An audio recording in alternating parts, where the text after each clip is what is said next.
لهم إلى يوم الدين. اللهم لا علم لنا إلا ما علمتنا إنك أنت العليم الحكيم. اللهم علمنا ما ينفعنا وانفعنا بما علمتنا وزدنا علما. اللهم اجعل علمنا حجة لنا لا حجة علينا. رب اشرح لي صدري ويسر لي أمري واحلل عقدة من لساني يفقه قولي. قال المؤلف رحمه الله: وعن عمرو بن العاص رضي الله عنه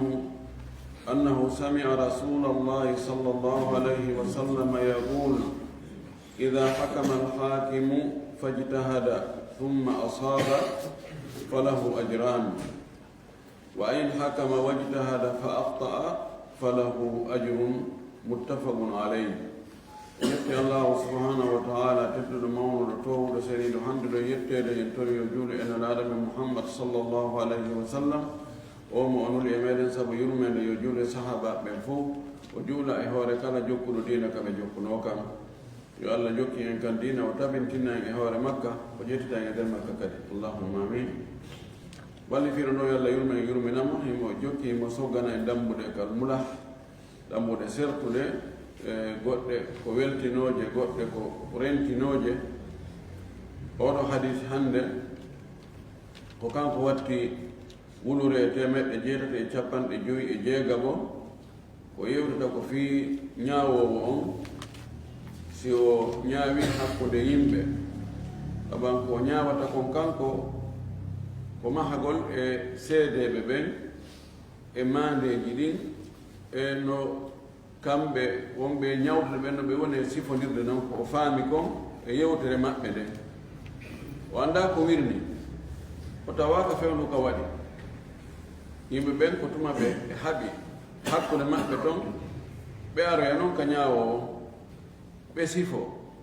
ɗum waɗi nelaɗo meɗen sallllahu alih wa sallam o inni: iɗon sonka araka an ɗo yomi ñaawo hakkude moɗon. mi ñaawira embere ko mi nani kon ko sifiɗon kon. no wawi hara woɓɓe moɗon no weli ɗengal no wawi sifaade ɓuri ɓeya. on tigi sifoɗon ha mi sikka haray ko kanko jogii gonga hara koko moƴƴina ko modifiya. mi ñaawanamo awa domo mi ñaawani haqqe goɗɗo wo mi jonnimo sabu welde ɗengal makko,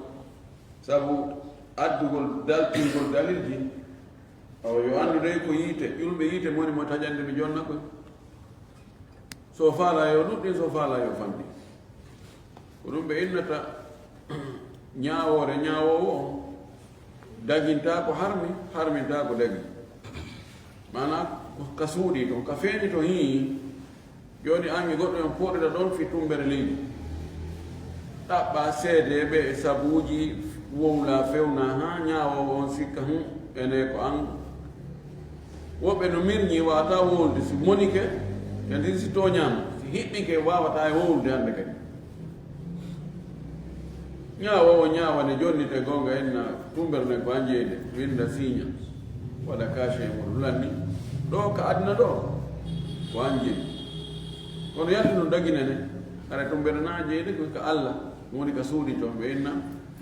yani yumalu bihi zahiran. ko ñaawowo ñaawi ko gollirte ko feeñi ko. kono yo anndu si tawi hara ko faljere ɗum noon hara daginen ta ñaawanaɗo on. ko ɗum waɗi ko yo wakkilo o eto moƴƴi o yurno o ndaara o ndaari to kadi e seedeɓe ɓe e dalil jiɗi ko heɗito konnguri wonɗo e wullitade nga wonaɗo wullitede hoore mum o. o wi ɗo oɗo Amr ibn al-As radiyallahu anhu o wi mi nani nelaɗo sallllahu alih wa sallam wonde o nani nelaɗo sallllahu alayhi wa sallam yaqulu hino maaka: ida hakama alhakimu si ñaawowo o ñaawi hakkude haɓuɓe fajtahada o tinni o wakkili o eti o ndaariti o yurniti o tefi moƴƴi summa asaba refti o hawro nange goonga Allah tawi hawrindini mo tawi ko hantuɗo e goonga kan o joniti goonga kan falahu ajrani imo jogii joddiji ɗiɗi mo jogii joddi cende ɗiɗi sengo wakkilare nde yangi ko ɗaɓɓutugol ngol jooɗo miijito moƴƴi ɓay wonde ñaawoɓe wona fewndo ka yewta ɗon na ɗon ɓe taskoto moƴƴi fi probléme o tuma yaha ɓe jooɗo kamɓe tunge kaydiji ɗin jemma ɓe yiltidira ɓe ndaara gollitira haqqille koɓe mari kon fof fi andugol ko hombo e ɓeeɗo jogii goonga ki yangi ko yangi ɗon allah yoɓirama ɗum ɗon feere ko o hawrodiri e sawaba kon ɗon kadi o heɓa joddi ngon sengo ɗon wi falahu ajran wayno ha kamɓe si o ñaawi waɗitaada o tinnike o wakkilike o taskike o ettike e rewete ɗen fof fii yo hawrodiri e goonga kan kono fakta o faljoy imma tawa seedeɓe ɓe ko ɓen faljini mo si ɓe ari ɓe seedetike fenande ñaawo on koye seede ɓe ngo mahoto e muɗum so tawi ɓen no hulaare allah ma wullitiiɗo on jongonga o mara seedeɓe wanko yo lande wonto seedeɓe maɓɓe minge o dey min waɗano seede min wanno tun hoolaare ko allah min wanno seede hakkude men ñaawo ginna awa jooni hiɗa mari wondore makko nden kanko jooni ko marɗen ɗo ko fewtingonmo yo wondu si o wondi no gasa oya suusa allah ɗon wonda billahi wallahi min wona ɗum ɗo ko hunde kaari waɗi billahi wallahi so tawi o wondi ko ɗum heedi ɗon koyo accitum yebbude zimmata o tawi no jakka hoore fenande wonduno ñaawo inni joni ma accitama joni hunde jokkama ka ñaawode faljire waɗi kono na e hoore tembere oɗo falahu ajru mo mari joddi ko yangi ko o etti o daari dossier o o daari tiimo o miijiti o ɗaɓɓiti no gasa o lando kadi hay woɓɓe ki yangi ɗon o mari joddi makki kone ɓay o hawrdirale sawaba kala joddi sawaba on o heɓata muttafaqun alayhi no fotta e sellugol o hadisi ɗo ko ɗum ka ñaawore no hulɓini ha ko nokku ka tawata hiño hino moƴƴirde no ɗuuɗi e muɗum ha si on tigi o wakkilike tawi wona o ndereero wona o yiɗɗo ngeenaade kono no hulɓini kadi ha sabu ko waɗata ha on tigi oño kon e ñaawoje ɗen no ɗuuɗi relation ji ɗin sabuji ɗin pression ji wona e ɗi dow ton ɗin ngeenaariji jani ɗin ɗum ɗo fof waɗa ha on tigi o ndaarira naahiya goɗɗo addoy probléme dossier addama goɗɗo addoy ɗon 300 millions 400 millions ginne a hen ɗum ɗo ɗo e nder gunɗo ɗum ɗo haray ko yo ndaaruno ɗumannoron hara ɗo ko ɓeru hakkude meɗen mo meeɗa heɓde hande 50 millions tawtinirɗi e jiifa muɗum yonnama 300 millions 400 millions 1 milliard emo andi so waɗi ɗum ɗo feƴƴi ɗo lutti ko siko ka allah o landitoya o accita sabu hulgol ka allah toon ɗum wela fi si tawi lamɗo on ma laamiɓe sengo dow makko noddi awa tawi dossier no yahi ɗo wonɗon haray koyo watta ilaray ko dossier siɗɗo am ma ko giɗo am ma ko nafuɗol am ma ko ɗum ɗo e ɗum ɗo ɗon kadi on tigi ndaarugol o wakkilo to ɗumna mi ñaawira e gonga kan hay so ɓe ittila ɗum kadi wellataafi si tawi weldiɗɗo makko ma siɗɗo makko naɓiɗaɗo moƴƴi mo yanguduno mo seɗini mbulla on kadi dossier mum aroyi ɗon tawile ko on tooñi wigo mo ɗon ko an tooñi ɗum kadi welaafi ɗum waɗi yimɓe moƴƴuɓe attunoɓe buy e maɓɓe dogayno fosso ɓe wiyani men noon mima ɗo ko a ñaawowo o wiye ɗaɓɓe goɗɗo go min mi naatali ɗum mi naati memari ko mi naatali ɓuri no siññini ŋatata taɓanno koye ngal mi ala natde muɗum few wonɓe piyete muɗum soke kadi kono ɓe nanono ɗum ɗo lamɗo o wiya ko ƴetta poston sina ɗum wona ko sikkuɗa ko o inna wallahi waɗeɗa ko waɗɗomi o kono ɗo mi tori mi yafono mi wakkilaki ko sabu ɗum ɗo hadis heɗɗo on kanko watti wulude 850 وعن عائشة من عائشة رضي الله عنها قال أن النبي صلى الله عليه وسلم قال ولله لو ماكي الحمى نونا جونت وني باليو من فيه جهنم كو فوفانغو نورنغاليت جهنم جيا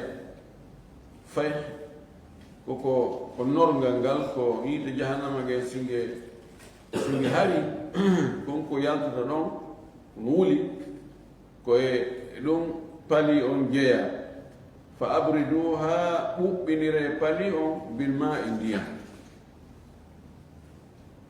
ɗum ɗo ko ninena sallllahu alayhi wa alihi wa sallama makiri wonde yiite jahannama ge no jogii norngal wonde si norngal ngal ari pali heɓotoy adna on wula nguleeri ɗin waɗay sabu ha nawnaje goo heɓa on tigi si ɗen nawnaje heeɓi on tigi haɗa koye on tigi looto ɓuɓɓina ɓe anndi pali kan no wulda e ɓanndu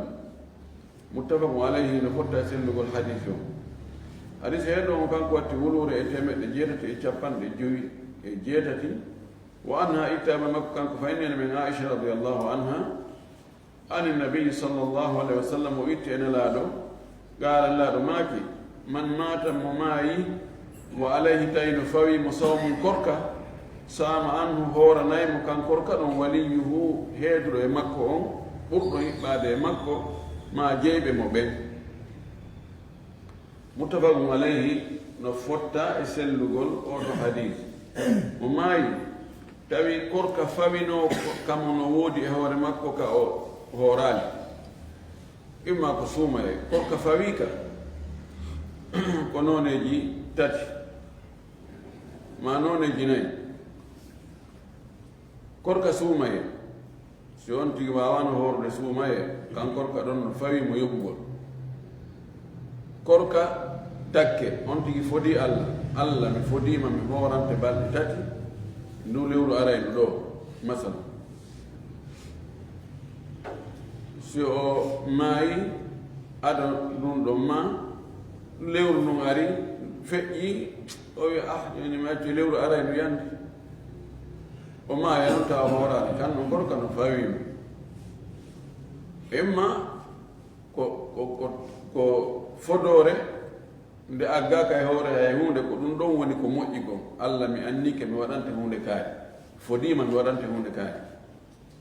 ma hara ko agga e hoore condition allah si o ɓiɗɗo annatoyi amérique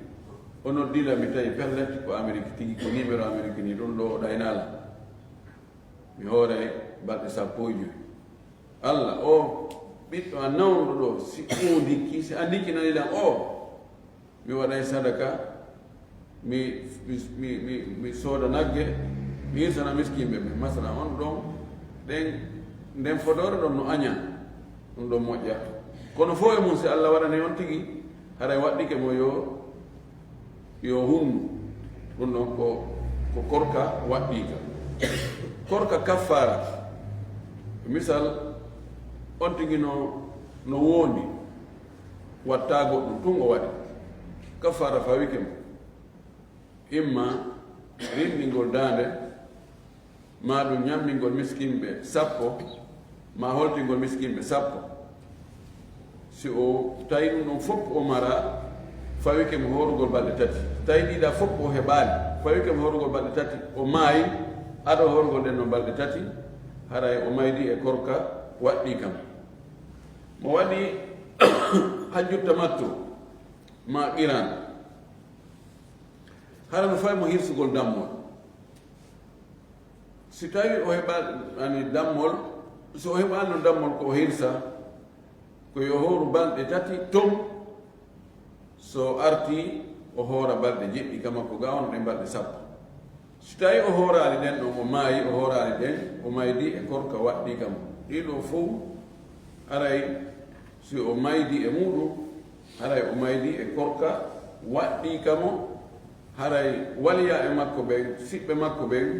haray koyoɓe yoɓanmo ka korka ɗo ka korka sumaye no woodi yaaruɓe wonde on nayo yoɓane koyo on tigi koyo o etane kono ko selli kon zahir oɗo hadis haray koyo o hoorane o yuwa almuhtaru jawasu alsawmi an man mata wa alayhi sawmu li hada alhadis walmuradu bilwaliyi algaribu warisan kana aw gayra waris o wi ko suɓa kon kanko ko suɓi kon kanko imamu nawawi o suɓa kon ko dagagol hoorangol dagagol hoorugol hoorananmo maayi tawi korka no fawimo sabu o hadisi ɗo andi woɓɓe no inni so tawi ko fodore ni kono si ko suumaye ɓeyni koyo etane ko selli kon haray ko yontigi hoorane o wi ko fanda ko e waliyu ɗo ko ɓattiɗo ko siɗɗo ɓattiɗo mo woni noon on no ronaymo woni o ronatamo ande woodi siɓɓe goo ko ɓattiɓe kono ɓe ronata kono nene goto baba goto ko siɗɗo kono si mayi ɗon no acci ɓiɗɗo gorko haray nene goto baba goto ronata kono fof mum hay on ɗo no wawimo hoorande ani siɗɗo makko o siɗɗo makko no wawimo hoorande kadi no wawi ɓe sendita innan on tigi maayi kemo ñawli lewru suumayno fof mayno mayimo fotno allah lewru timmuɗo o maayi o hunnali fodore nde wiyaka ko ɓe ko goto hoorantamo lewru ndum fuu no wawi yimɓe jowo ma yimɓe sappo ɓe senda ma yimɓe ɗiɗo si ɓe sendi yalli haray koye oɗo hooru balɗe mum ɗen ha gayno kadi oɗa kadi hoora balɗe mum ɗen ma oɗo hoora hande oɗo hoora janngo si ɓe kafi ñallal ɓe hoori haray nga ñalla ɗon konte ko gotal ka ko ɗiɗi ma joni yimɓe tato ɓe hoorande ko balɗe tato fotuno ɓe senda ko nde yimɓe tato mo ɓeyno min ɗo mi hornama ñallal min kadi mi hornami ñallal min kadi mi hornami ñallal ɓe fof ɓe futto e alkamisa men mo ɓeynami mi hoora e alkamisa aroɗo ɓe hoorida ɓe fof alkamisa ko haray balɗe tati timmi ka ko ñallal goto kontete kama koɓe no yeddodiri kono ko selli kon kontete balɗe tati c'est que mo ɓe mum feere mo ɓe ko mum kon feere kontete feere haray timmi limani hadisi heen ɗo mo kanko watti wolure 750 wa ana awf ibne malikin ibnu attufayli ittama e awf ibnu malik ibnu attufayl anna aishata radiallahu anha wonde nene men aicha huddisat o yewtama o fillana kanko nene aicha goɗɗo egganimo yewtere o yewta wonde anna abdallah ibnu zubayri wonde abdullah ibnu zubayr qala o wi'i fi bayin e ngeygu aw ata'in ma dokkal a atatumo aishatu nene men aicha okkitiri radiallahu taala anha allah tawɗo yo weltano sahaba ɓen fo kanko abdullah ibnu zubayr o wi'i wallahi mi wodiri allah latantahiyanna aishatu aicha accay o haɗitoto okkitirgol ndi jawdi ma yeeyugol sifa ngongeygu ɗo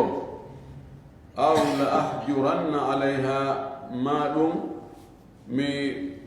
heeday hakkude makko e jawdi makko ndi honno ɓe waadi abdullah bne zubayre aicha waɗige yayen joni noon ɗaɗɗuno ko ɓaawa fatagol neno sallllahu alayhi wa alihi wa sallam nena aicha imma o soodu ɗo ko filli ɗon ronki anndude won ko ngeyguno wonno ka ko dokkal en tout cas o waɗi tasarruf e jawdi makko ɗin kanko aicha ɗum welani abdullah bne zubayr o yii kanko haray ko bonnere o inni wallahi o acca e waggol ɗum ƴettu okkitirgol ndi jawdi ma yeeyugol ɗum si wona ɗum mi waɗaymo hajru ɗen anndi en janngiɗo ko wiyete hajru kon ko heedugol hakkunde aden e jawdi mum tawa fewjata fi jawdi makko ni ko hombo heedete hakkunde mum e jawdi mum ko neɗɗo feetuɗo on ɗon koyo lombe hakkunde makko e jawdi makko tan o bonnayno ma ɗum payku toso kum kunno gasi hakkilema jooɗe makko kum bonna ma ɗayɗa yo jofojo feeta kono andano jawdi yani ko sorte 100 000 francs kañum no wawi sorde ɗum ay 500 000 ma 1 million ko yeeyte 1 million no wawi yeyde ɗum 50 000 on noon ko ɗayɗa yo ɓeeɗo heedete e jawdi muɗum sabu nafoore mum no heede e jawdi mum neɗɗo ñawliɗo ha ñamande nden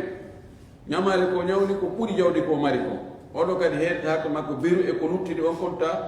ɗum no kadi o gaadi ɗon ko sabu haqqe ñawlaɓe ɓen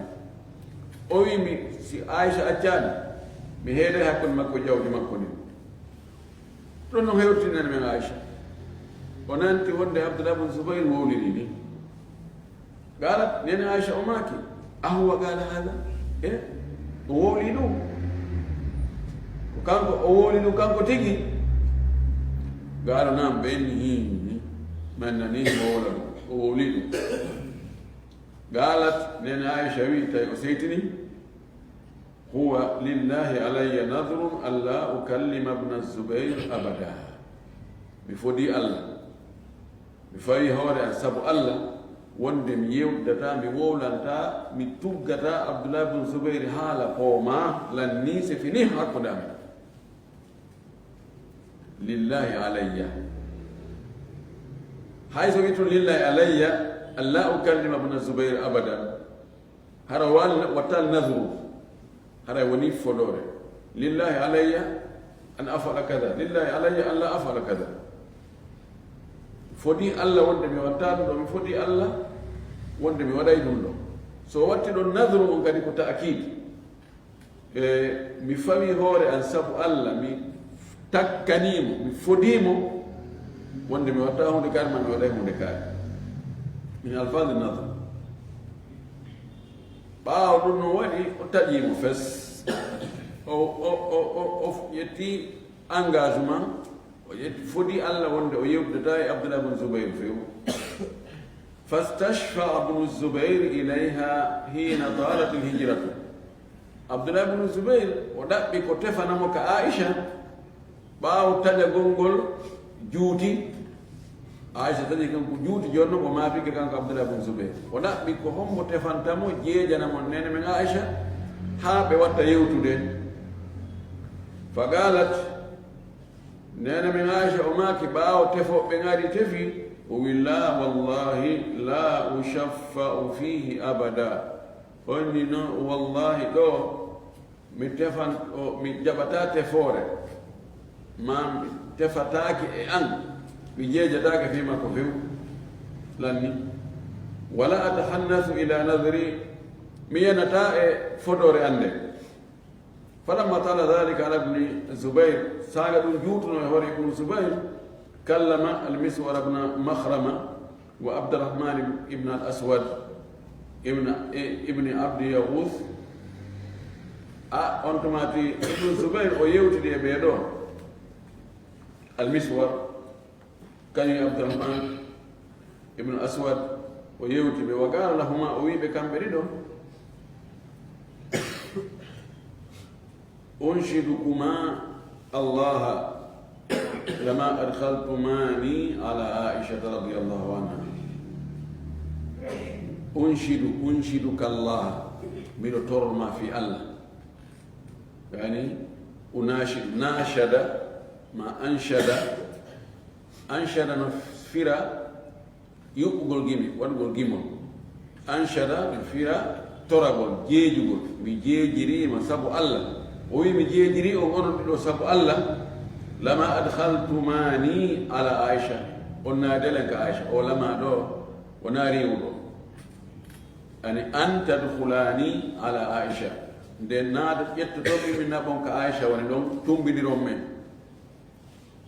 fa innaha no kanko la yahillu laha daganaki mo an tanzira nde o fodata qati'ati taƴagolla o daganaki mo ka o tañomi fes komin enda ko yaya fa